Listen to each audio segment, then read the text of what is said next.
Hey guys, and we're back with another edition of Lakers Snack Pack. I'm your host, MagicMan, aka Sean Grice, and I want to welcome everybody back after a great victory. And I just want to say that it feels good to win a game one in the second round again. In 2020 we lost game one and game two in rounds one and two, so this feels really great. It actually, kickstarts your day. You hit the snooze button, and it feels good. It feels good that the purple and gold won. You wake up refreshed, feeling great. Had a few other observations I wanted to share with the group. What's up, Jubao? Live from Brazil, right? Samba. Anyway, welcome everybody. I just wanted to say, rewatching the game, and I rewatched the whole thing. It was different the second time around. It was obvious that the Warriors were making conscious effort not to wake up the Kraken in the paint, that is Anthony Davis. So they were very discriminate and very tactful about the way they attack the paint. Now, I think adjustments are going to be made by the Warriors. I think they're going to come back with a bit of more oomph in restricted area, and I think they're going to be able to take advantage of some positional just errors that we made that they didn't cover. So I think there's going to be a big adjustment. Everybody's still on the well, not everybody, but a lot of people are still on the Lakers are a deeper team. They've got five ball handlers who can equally run an offense. They have a mixture of very depth front court players and Jared Vanderbilt and Anthony Davis, who are very versatile. So other than Denver, the Lakers are probably the one West team that is the second most versatile front court, just based on those two players. And again, they showed why. Vanderbilt's individual defense against Curry was outstanding. It's just it is what it is. Curry was 2 of 10, 1 of 5 from three. Vando contested 92% of the shots that Steph put up. So you look at it from that perspective. He was picking him up 94 feet. He really made it difficult for Steph. Every minute he was on him. For the most part, Reeves didn't look out of sorts either. He actually functioned quite adequately on Steph. Hey, PMC, what's up? So I actually think that the game plan from game one, as far as the guards are concerned, should transfer over to game two. D'Lo was productive. Reeves was productive in that third quarter. He was huge. He was kind of the cherry on top for the performance, because he really played his game for those 4 or 5 minutes. And let's be honest, LeBron at this point, like going into the series again, it was a sub narrative that somehow gives us LeBron and AD and a bunch of inexperienced green behind the gills guys that somehow they're not going to be able to level up to LeBron and AD. Well, that's just BS, right? We know it's BS because LeBron's been playing at a high level for 20 years, and he just knew which guys to feed early on and which guys are hot and which guys you need to go to, right? He looked for Reeves considerably in that third quarter. He just, wherever Austin was, get him the ball because he's smoking hot right now. He did the same thing with Dennis. He made sure he got the ball in Dennis's spots, or they acted as a team. Anthony, on the other hand, was just the force he was defensively. Yeah, the 30-23 was great, but he was a force defensively. Golden State took 30% of the shots in the paint. Not a small number for them. Not a small number, right? But they were 13 of 34, and including Steph, who's 2 of 7. So they they really had to be tactful about what they did yesterday in the paint. I think they're going to have to continue to doing that going forward. And this is the same formula.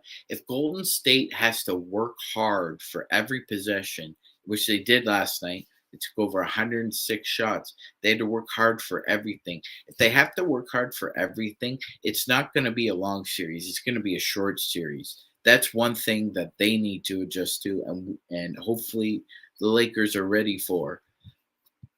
Well, you know what, Adam? He's not Professor X exactly. He's close to it, but he's not Professor X, but pretty close, man.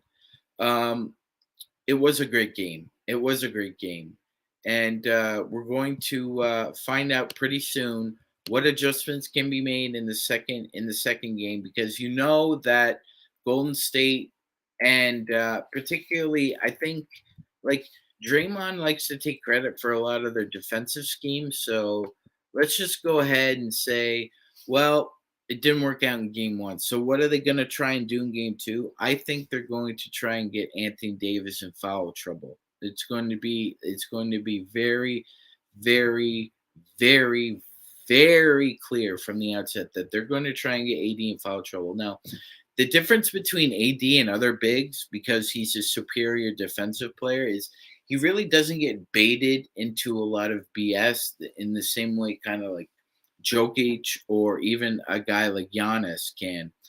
He's very disciplined. So, but when you do get him in foul trouble, he has the same problem as every other player who gets in foul trouble, who's a superior player. It's hard for him to get in a rhythm.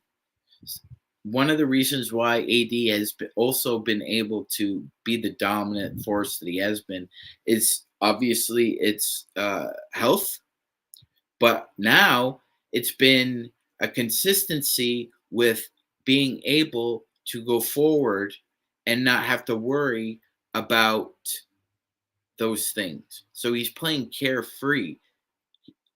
However, when he gets in foul trouble, he has trouble getting a rhythm just like anybody else.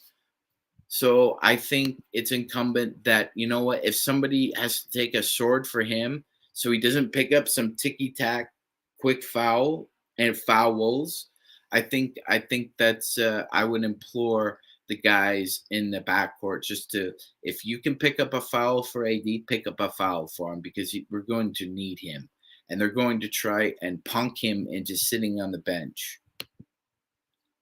Oh, for sure, Adam. I mean, that's one thing that's been clear for him since, his first year at Kentucky. No matter how bad it seems that his team is playing offensively, his defense that's managed is to keep you just there, just right there. He can keep you in the hunt. Um, I expect him to come back with the fury offensively, though. And maybe Golden State's going to double down and say, okay, well, we saw what happened with AD in the first round. We're just going to play possum and think he can't do it again. Well, AD is playing with a ferocity and a focus unlike anything I've seen. And that includes the bubble when he was very locked in. I expect the Chase Center to be a little louder next game, because like that crowd has become so corporate, right? I mean, it's just there couldn't be two bigger polar opposites for playing a road game from Oakland to San Francisco. These cheese and wine eating the $1,200 seat, they don't get up and cheer, they don't get loud, they don't scream. It just seemed like a very, very, very musty, uninspired crowd. And I'm not surprised, because, when you go corporate, that's usually what happens. I've seen that living in a big city myself. What happens when a team on the cusp starts winning consistently, and then the crowd, you can see it in the crowd. The difference in the crowd is huge. It goes from, very blue collar, and even the white collar crowds that were there mixed in with the blue, they would cheer and scream, and they would get into it as well. But when you develop an identity and you become more corporate than corporate, this is what happens. And I don't think Golden State has much of a home advantage. I'm glad we stole home court, Richard, but I don't consider what Golden State has anymore home court because their crowds has really deteriorated as far as like when the energy, when to pick them up, when to settle down. Like it's a very mundane and stale crowd. As we move on, there's only one game in the association tonight, and that is the Boston Celtics hosting again the Philadelphia 76ers. As we saw in game one, um, Boston came out with zero defensive intensity.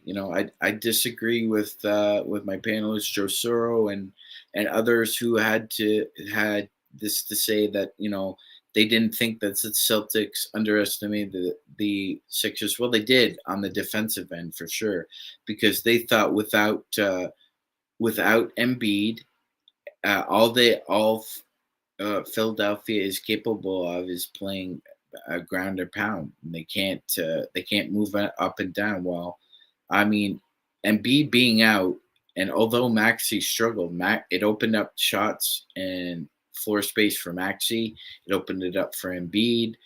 Harden, with the absence of Embiid. So I expect this second game to be somewhat of a meat grinder. I expect Boston to try and just meat grind the hell out of this game because we know what's going to happen. I think Embiid's just going to ease his way into the game. I don't think he's going to be dominant and ask for the ball and be demanding as he has been. I expect him to ease into the game. And the Celtics better be ready, because if they drop to 2 games at home and then you go into Philadelphia for game 3 on Friday, which, by the way, will be when Joel Embiid receives his official MVP award. And congratulations to Joel. He was a great season. He deserves that award. The Celtics can't afford to go down 0-2 to the Sixers, because I hate to break it to Celtics fans and to that roster, but you're not leaving that hostile environment in Philadelphia with a win, especially when they're about to give an MVP trophy to the boy. It ain't gonna happen. So this is a must win for the Celtics. This is a must win. They have to win this game. If they don't, you know what, Adam? Adam says, I think the Sixers take the Celtics in 6 and beat Harden, Maxey, and Harris are too much. Right now they are, man. Right now they are. I just don't. You would think going into the series, we looked at it on paper, the Celtics have a lot of perimeter dogs. They got a lot of dogs on the perimeter. But I just felt the matchups were just terrible. I would have put Smart on Maxey. I would have let Jaylen Brown try and corral Harden. Brown is bigger, he's stronger, he's longer, but they want to go with Marcus Smart again. I think it'll be to their detriment, especially if James Harden thinks that he can go one more game with Houston. Here we go again. Then Marcus Smart, we have a problem, because I don't think he can cover Houston, James. But we're going to see. This is a must-win for them. They have to win this game. If they don't win this game, they're not getting 2 in Philadelphia. I don't care what any analyst, what any fan out there says. This smells like blood to me. Like, if I was a shark, I'd be running right to it right now if I were the Sixers, because there's definitely panic going on. As we move on, let's just hope everybody gets some rest today for our squad. I really want Vando to just kick back, relax, and enjoy the night, because he needs to go to bed early, because it's going to be a long night again during Steph Curry. So, Vando, Hope you have a nice day off. Hope you go to bed early because we're gonna need you. Blue, Magic Man, did anything concern you from the Lakers last night? Actually, Blue, you know what? The Pool getting somewhat streaky, but it didn't seem like anybody was ready to go off. Clay cooled off considerably. I thought he was going to be a problem the whole game, but he just cooled off. He hit 4 threes in the first half, and then he cooled off. Pools made 7 shots, but 6 of them for what were from deep. Curry shot 7 times in the paint. I'd like to see him shoot a bit more. I'd love to see us just run them off the 3-point line just a little bit more, so they don't get that feeling of extra confidence. But for the most part, I mean, the game plan was pretty sound, man. It was just strength versus strength. That's what I liked. It was steel on steel. Coach Ham decided, yeah, we're just gonna pound you in the paint and we're gonna get to the line. That's what we do. That's how we eat. And the Warriors figured, okay, well, we're just gonna bomb a lot of threes and pretend that that's all that matters. Well, so when we break it down, the Warriors shot 50% of their shots from three. I'm not sure if that ratio is going to match out again, but if it does, like Joe was saying the other night, it's like, are you going to make 25 again? I don't think so. I don't think so. You got the pedigree for it, and you've got the genes for it, but the probabilities ain't on your side. And I'm rolling with the probabilities. I'm not rolling with lineage. That's how we roll. Logic, logic, facts, and facts change. All right. No, never let anybody tell you a fact is a truism. It's not. Facts change all the time.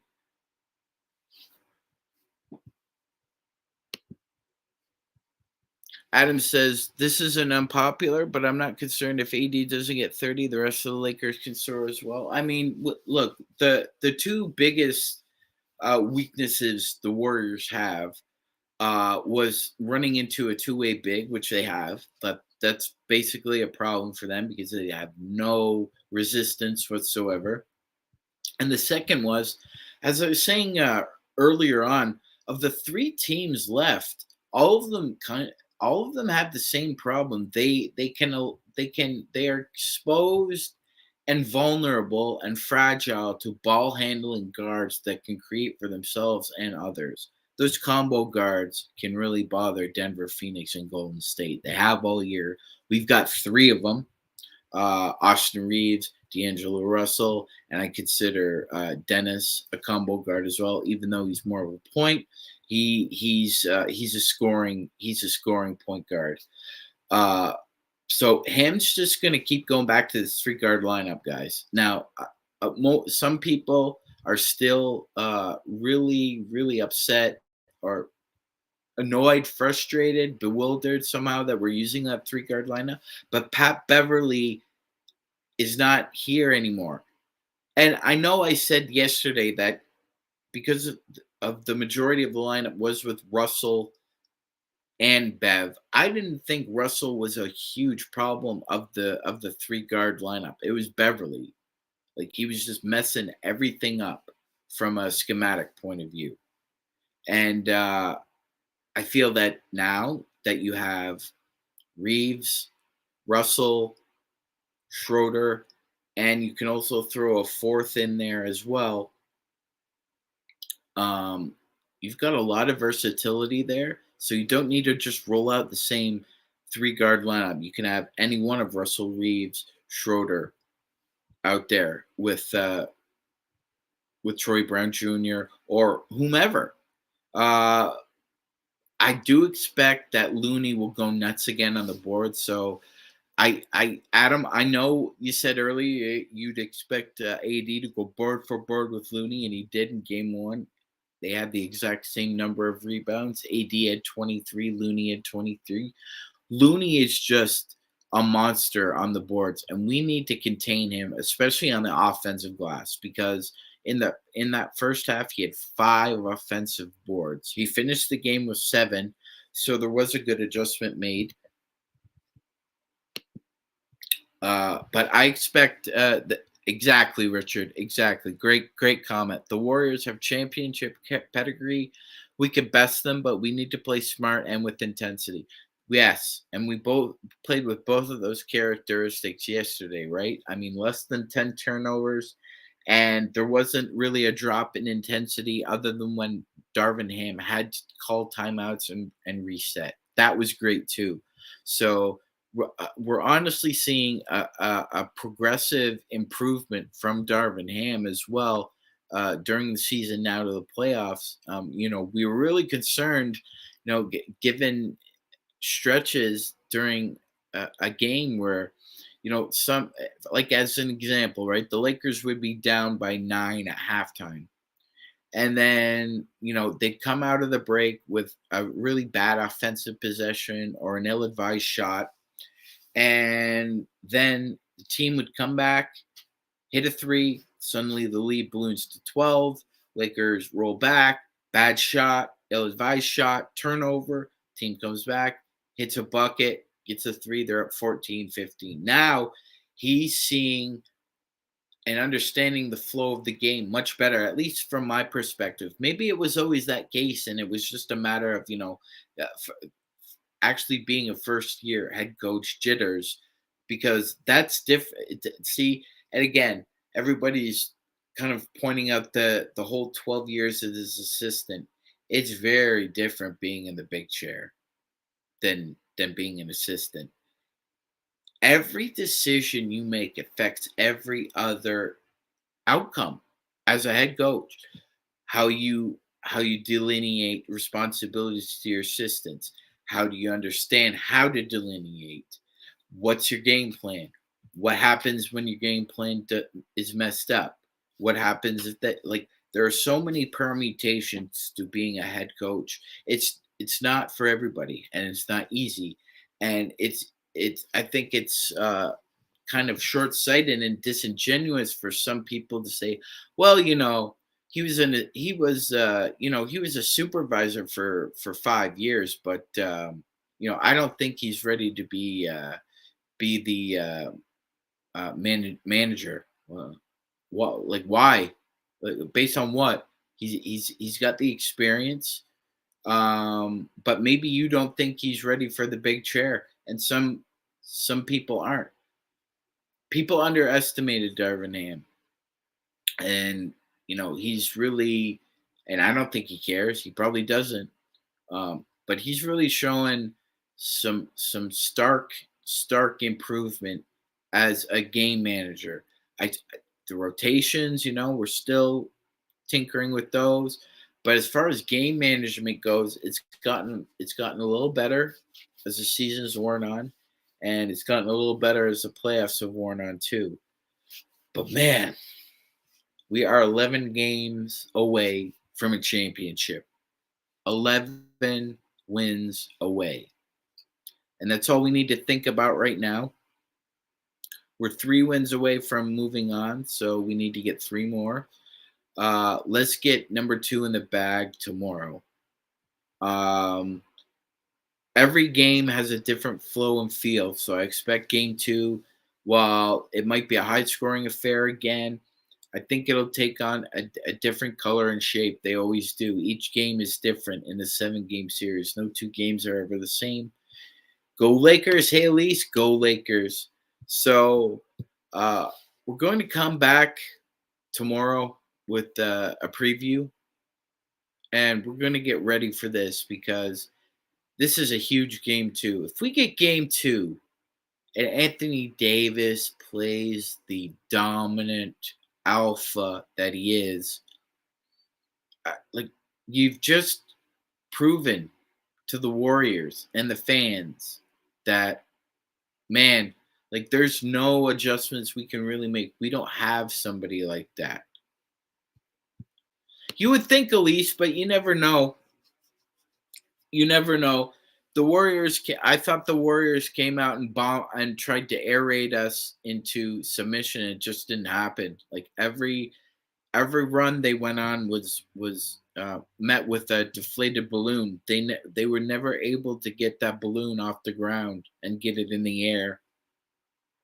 They're going to have to do that, and I think it's not from bombing away. Strategically, and again, we're Lakers, but strategically, the Warriors should be looking just to attack the rim next game and not worry about threes. But the problem with the Warriors is they have an issue when Steph is on the floor with non-shooters. When Steph is on the floor with non-shooters, it's easy to corral him and bother him and run him off the three-point line because there's nobody else that can make you pay for it. So he must be worked on every possession. It doesn't matter whether it's Vando, it doesn't matter whether it's Reeves, Russell, whomever. That 50-point effort took a lot out of him. And he had to play his ass off yesterday just to keep them within the margin of error. So I don't expect them to come out and firebomb us again. Now there's the potential for that, but I think Anthony Davis threw cold water on that strategy. They're going to need to figure out a way to get him out of the paint. That's what they want to do. And you know what? This is on Draymond Green because Draymond Green likes to be the one who thinks that he facilitates the structure of the offense and the defense. So it's up to him to figure out how he can pull AD from the paint because from an intellectual perspective, Anthony Davis is just as sound, fundamental, cognitively aware as Draymond Green is. That's defensively. I mean, Draymond's won a Defensive Player of the Year and AD hasn't. That's the universe we live in. But that's the universe. We need